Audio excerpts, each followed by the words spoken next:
Hey everyone, Self-Aware School is back in session, and I'm super excited to have both my friend, former client, and all-round awesome person, Rachel, as our guest today. You will have heard a little bit about her in the intro. Rachel, you're our guest teacher for Thank you. Self-Aware School today. Thank you so much for having me. I'm over the moon. It's awesome. Now, your journey into business wasn't necessarily like a linear thing. Can you give us the short version of you, how you went from employed to building your own business and where you're at now? Yeah, absolutely. So, yeah, my business is obviously super important to me now and always has been. But when I first went into starting my own business, it wasn't planned. It wasn't like a massive, I must be a business owner. I'm going to do this. I was struggling in the corporate world. I absolutely adored my corporate role. I loved working in marketing. It's super passionate about it. I loved the brands that I worked with and all the people, to be honest. But I just found that actually, as a working mom, I got a 2-year-old. I was super ambitious. That just those two things really clashed. And I was working a big job. It was doing a role that was ever growing, but I felt held back basically because I was working part time where they'd want a full time person at that time. I think things have evolved since then. It's 8 years ago, but actually, I did feel that my kind of potential was stunted because I Yeah. was on 4 days and there was so much more I could potentially do, but it wasn't recognized because it was like, oh, you're on 4 days, you're not going to get a promotion. Well, that's how it felt. Yeah. Yeah. But I got the opportunity to do freelance social media management alongside my role. And I jumped at the chance and I spent 6 months working full time and doing freelance alongside while I had a 2-year-old. It was pretty mega, to be honest, when I think back.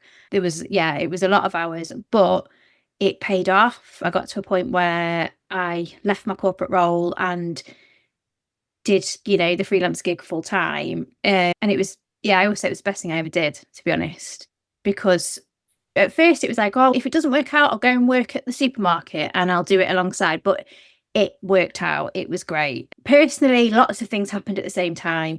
The universe never does things. The by halves. No, it'll It, definitely yeah, wouldn't send all the tests at once. there was a few tests. So I was building the business and then my marriage split up and it was like, it went from that would be nice to do to this is survival now.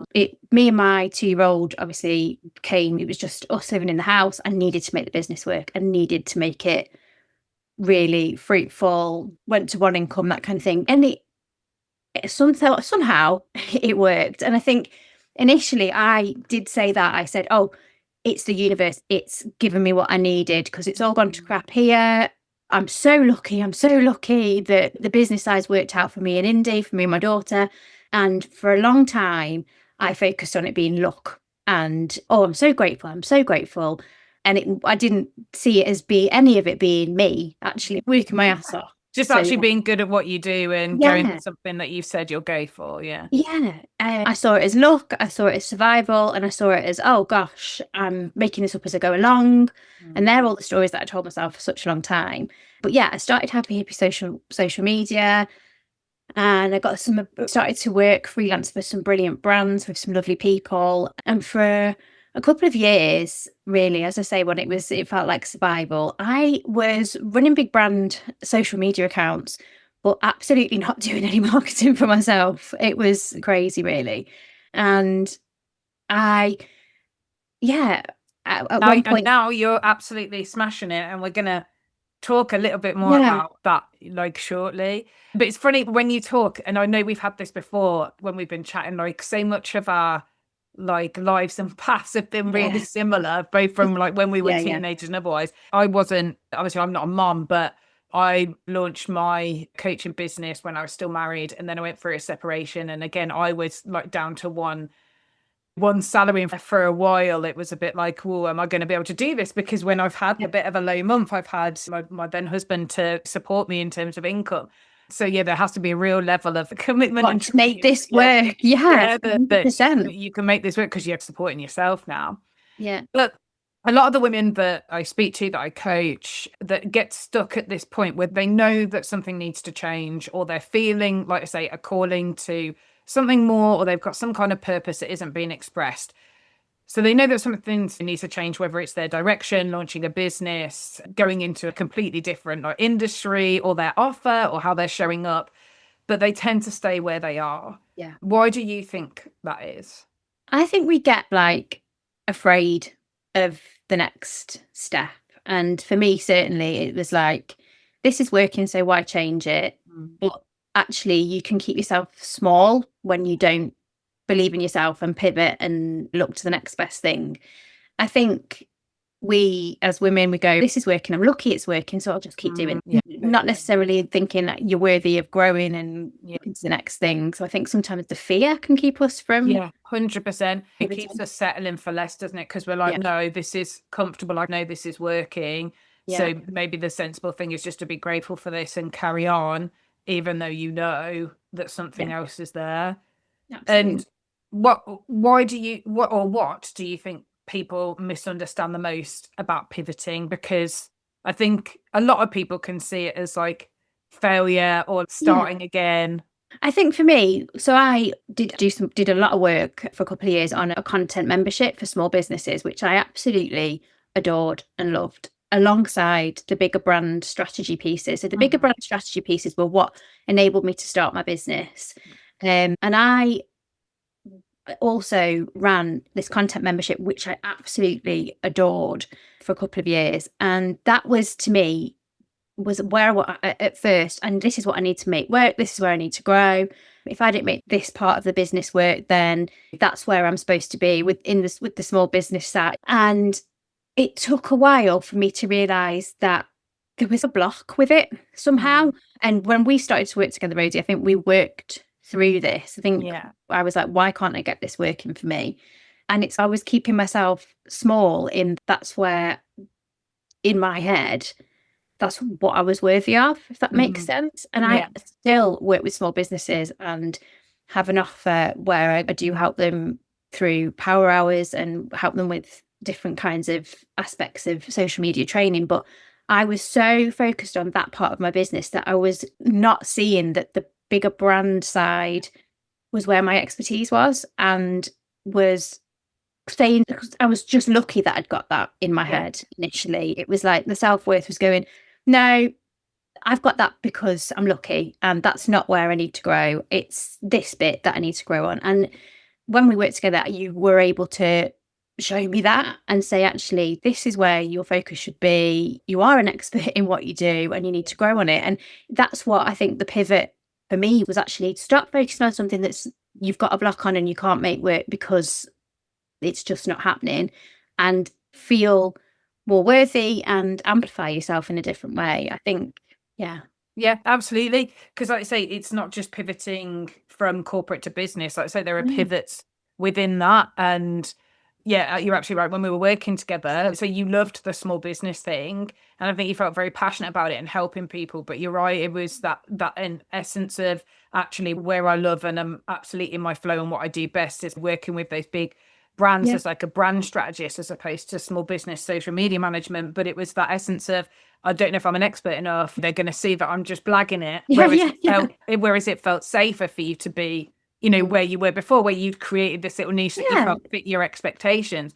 absolutely. And I know how passionate you are about small businesses, because you run like the best female founders network in Staffordshire. You need that as like your little registered like trademark or something, and where you bring a lot of like local small businesses together in a way that just feels awesome. We'll share some details of that, actually, just in case there's anyone else listening in Staffordshire or the Midlands that doesn't know about that.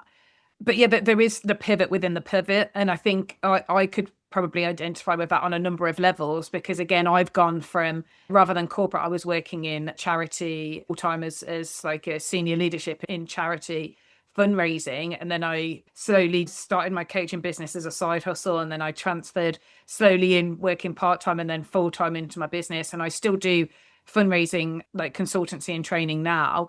But so there was a pivot there for me, but also a pivot within my business. I used to do general self-worth because I just wanted to help everyone that had some kind of confidence thing. And over the last kind of 12 to 18 months, I'd say I've started focusing purely on female founders, creatives, entrepreneurs, and change makers, because, you know, that again, it's claiming that. Yeah, that's your thing. That's your your thing. expertise. Yeah. Yeah, and where the people that I work with, or the people that I work with, get the best results. Yeah. And just because you can help everyone, and much like you, just because you could do small business as well, doesn't necessarily mean it's something that you should do, because that might not be where your magic or true passions lie. But it doesn't mean you couldn't help anybody else. But having the strength to pivot, and I think as well, some of the difficulty in that, and certainly for me, in niching down, is if you niche down even more specific, are you reducing the opportunities? Exactly. And that was the fear that I'd got initially when starting my business. Oh, I'll just do anything that anybody asks me to do. I'm just really lucky that I get to do that really cool stuff. But actually saying to yourself, I've got the confidence to niche and say, no, these are the types of brands that I want to work with. I am worthy of working with these brands. I can pick and choose who I work with. I think that takes a while to go, I'm ready for that. And that's why I think it is important to do some work with somebody like yourself, because you can't always identify those blocks and the way that you talk to yourself on your own. You really can't. And I think it was so cool when we did do our work together. There was so many crossovers, like even talking about when we were teenagers, like the performance bit. Yeah. We were both well into sort of performing arts, and I went to uni, did performing arts, completely lost my confidence and went, no, that's not for me anymore. Same here. And it's mad. Yeah. But I've obviously still got that within us. Yeah. Yeah, absolutely. Yeah, because we both sing in a band now. Yeah, with a bunch of like uncle or dads for you, but I would say that they're like my uncles. They're not quite my dad. Yeah, dad figures, but they're my older kind of uncle / older brothers. I don't want to give away any of their ages. Yeah, but yeah, parallels are crazy. What actually changed for you then internally when you did make those pivots? When you did, whether it was leaving corporate, going into business, or like I say, pivoting within your business, and actually, I think the pivot within my business was stronger, like within myself. I think when I think back to going from corporate to small business, like I say, I just worked completely on, I'm so grateful for this. If I'm grateful, more will happen. And that's all I ever got to. When we started to work together, and I knew that kind of there was more opportunity to actually do what I wanted to do within my business, I think the change was like positioning myself differently and not talking myself down internally, externally, within my content, within how I spoke to other people. It's for such a long time I told everybody how lucky I was to do what I do. I'm just really lucky. There was never any, and I couldn't even take a compliment. If somebody said I'd done a really good job, or it was ace that I was working with that brand, it'd be, I'd just completely make a joke of it, play it down and move on.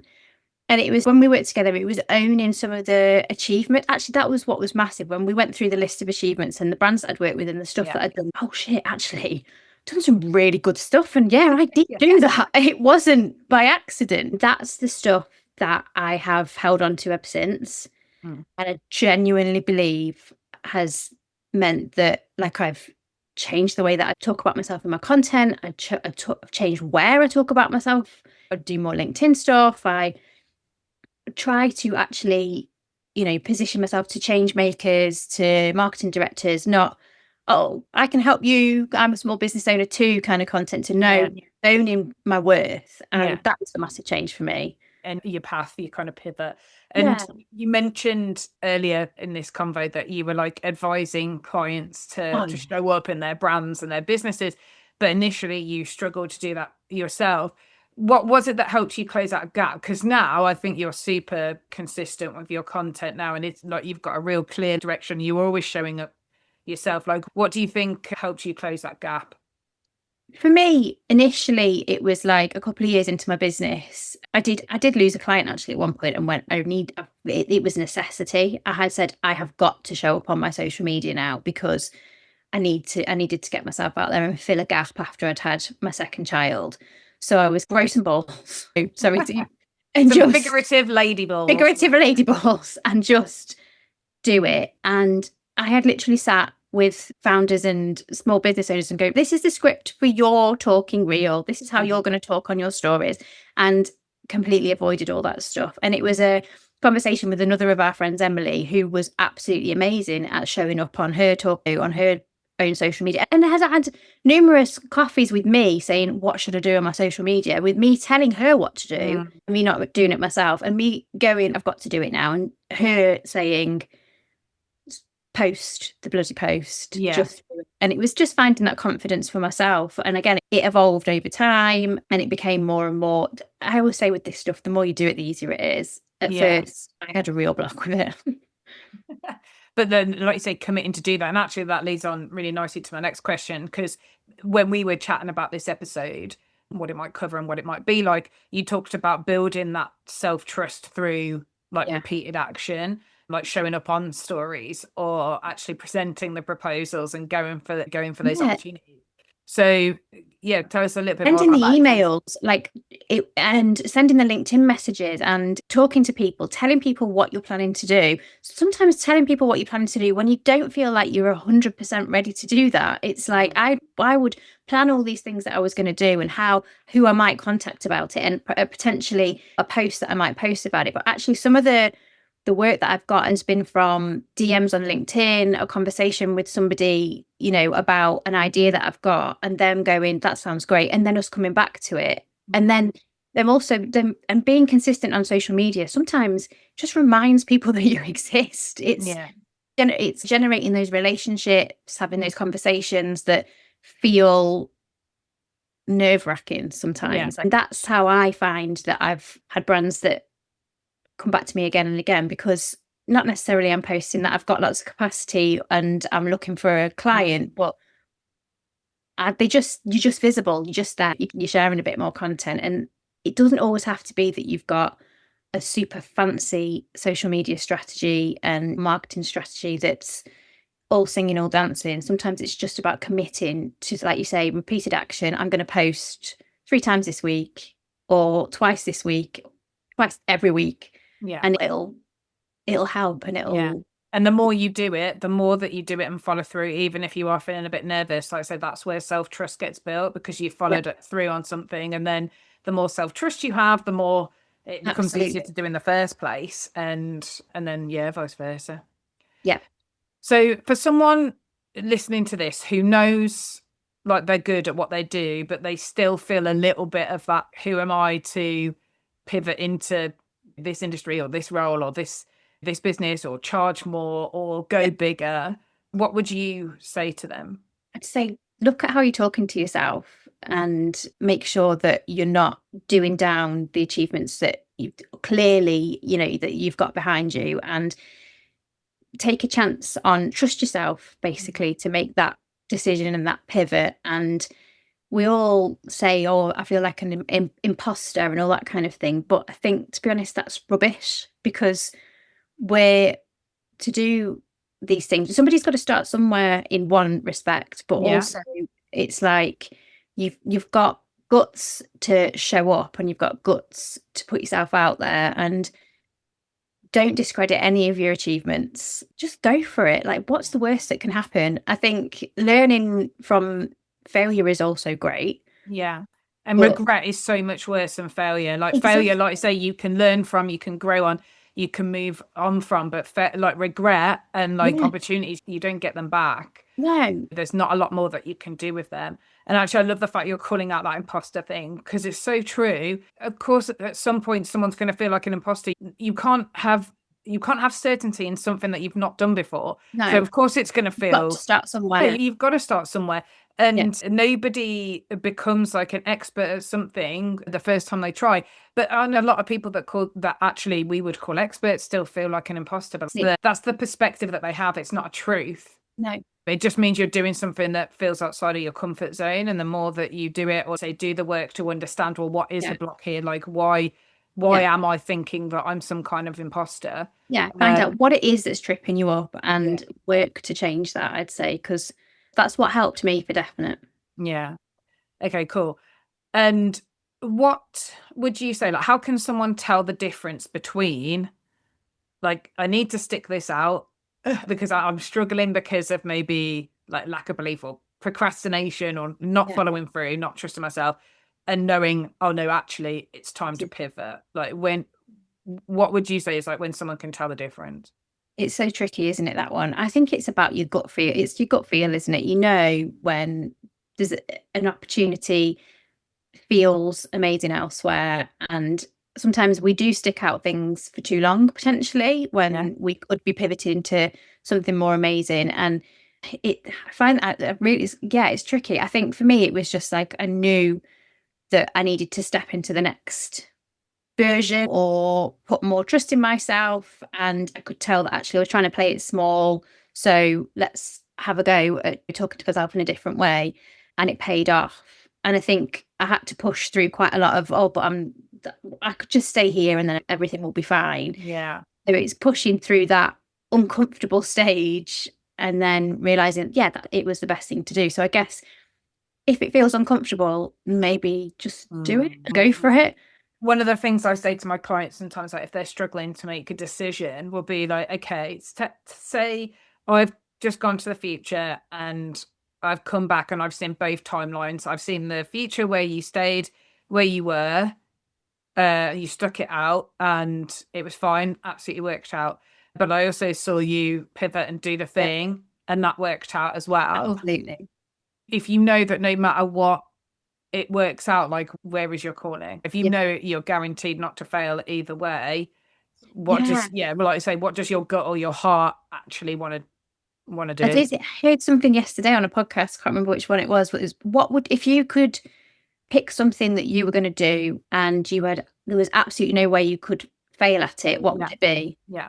And I was like, that's amazing, because if you were guaranteed, it just takes it out. Guaranteed success, what would you do and where would you be? And start from there and work backwards. And then that's where you need to go. And bringing it back to the subject of the podcast, how do you see all of this linking to self-worth? I know you've mentioned it a couple of times in terms of that what you see yourself as like worthy or capable of. But because for me, from my perspective, pivoting, it requires that level of trust. We've talked about that as well.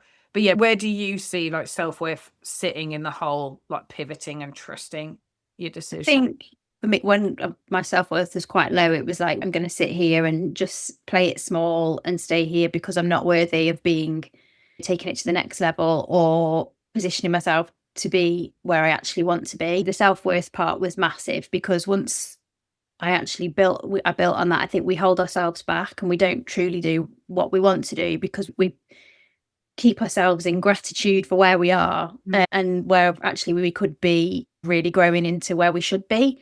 And I think society sometimes wants us to be where we think we should be. And there's a lot more I could say on that, but it's having to get on your soapbox. We love it.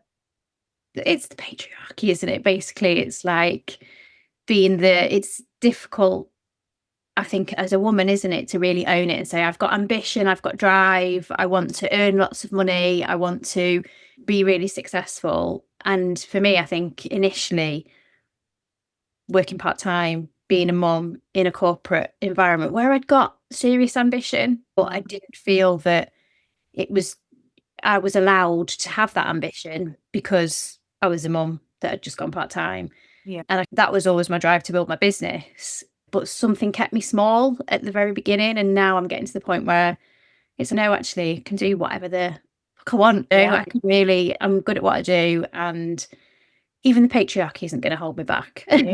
But I think you're right. And I think when you do have that sense of self-worth, because self-worth to me, how I always explain self-worth is like just knowing that you have inherent value just as you are, knowing that you're worthy of the things that you want to dream of, that you haven't got to prove it, you haven't got to earn it. Obviously, you have to work hard, especially if you're growing a business. You don't just get things handed to you. It's not necessarily about that. If you have that sense of self-worth, because I think you've got self-worth, you've got courage. You got to get more courage. You reach out to those people. You start those potential collaborations.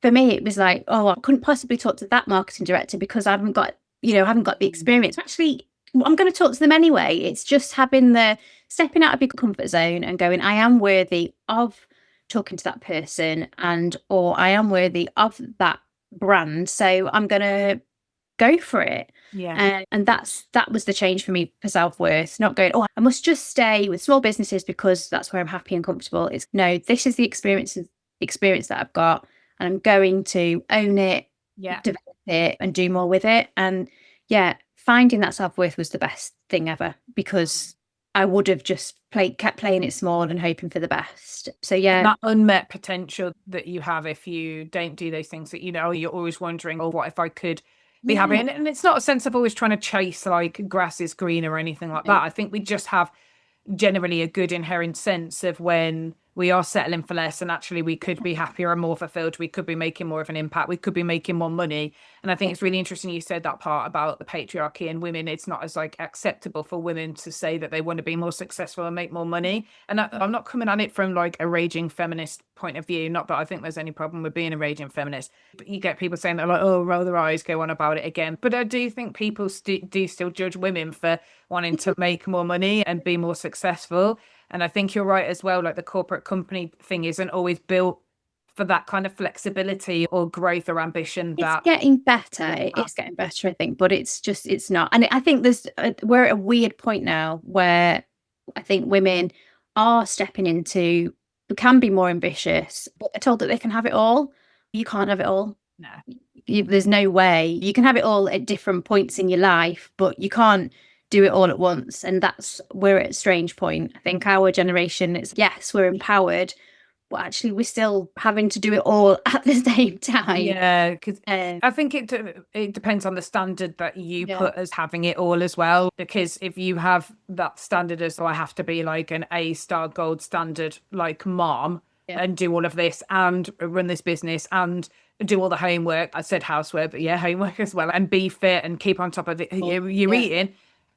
Yeah, it is possible, maybe, but like I say, I think it depends on what you define as having it all, because I know you and I have had this conversation as well before about actually, if thinking about what your time is worth and where you get your joy, if not having it all means paying for someone to come and clean your house rather than you do it yourself, then absolutely do that. Do it. But like I say, the having it all, I think it depends on what you define as having it all, or maybe it should be more like being it all, and actually saying, do I need to be all of these things and do all of these things? Like being it all. It's like the different roles and the different kind of where we need to be. And I think the self-worth does, when you're ambitious as a woman, it's like you then must be less than as a mother and less than as a partner and less than as a homemaker because you're more ambitious. But I think perhaps being it all is the thing. Awesome. Okay, so now we come to the part of the lesson where we do the big takeaway. So obviously we've covered a fair amount as this part of this episode, but if there's someone listening to this episode and thinking like, I know I'm not fully, where I want to be or in my magic or doing exactly what I feel like I was put on this earth to do, but I'm hesitating to change things, what's like the one lesson that you'd want them to take away from today? What's like the phrase in the head that the main kind of takeaway that you would want them to have from listening to this? It'd be like to trust yourself. If you feel like there's more for you, then go for it. Don't just play small because your self-worth is telling you that's where you're supposed to be. I think trust yourself to take the next step, go through the uncomfortable part and see what happens. And get that support. Absolutely get the support to do it. If they need it. Which I definitely did. And what's one small shift or action that they could do, like something practical that they could do this week, within next week of listening to this episode, to put that trusting yourself thing into? I want to say put yourself out there on social media, but that's not always the thing. I think it would be talk to somebody who you feel is of influence, could actually assist you in getting to that next level, and be honest with them and say, I haven't got it all figured out, but this is what I'm thinking of doing. Take away the fear of that conversation and just have it. Whether it's an email, a DM, a coffee with somebody, I reckon that's a great first step, because it'll get you've made a step to make it happen, because you've made it real by talking about it. By doing it and putting it out into the universe and telling people about it. Awesome. Any last nuggets of wisdom or anything else that you would like to share from your journey over the past? I don't think so, Rosie. I think it's ace to be on the podcast and be able to chat through my story and stuff. But thank you for helping with that shift, and just saying that if somebody is wondering whether to start working with somebody to go through some blocks that they might have, I think it's always a good idea. It can only lead to positive stuff. Absolutely. Thanks for that. I wasn't asking her to pitch, but she does have a note. It's been absolutely awesome to have you on and to have this conversation and thank you as well for letting me be part of, I was going to say your journey. I know it sounds wanky, but it's been an absolute pleasure. So thank you so much for being our guest teacher today. I hope everyone's enjoyed the episode, and yeah, awesome to have you. So I hope you enjoyed that conversation as much as Rachel and I did. We had such a cool time. But what I loved about the conversation is just how real it is, because pivoting, it doesn't come with a clear sign, flashing arrow sign and saying, this way, this is the way you're supposed to go. There isn't a moment where you suddenly 100% feel certain and confident in what you're doing. Most of the time, it's a lot quieter than that. It's a sense that something isn't quite right, or there's something else you're supposed to do. And having a decision to trust yourself enough to do something about it. And what I think Rachel shows so well is that self-trust isn't something you wait for. It's something that you build through taking an action, through trying things, through backing yourself a little bit more each time, or getting support like a coach or something else like she did with me.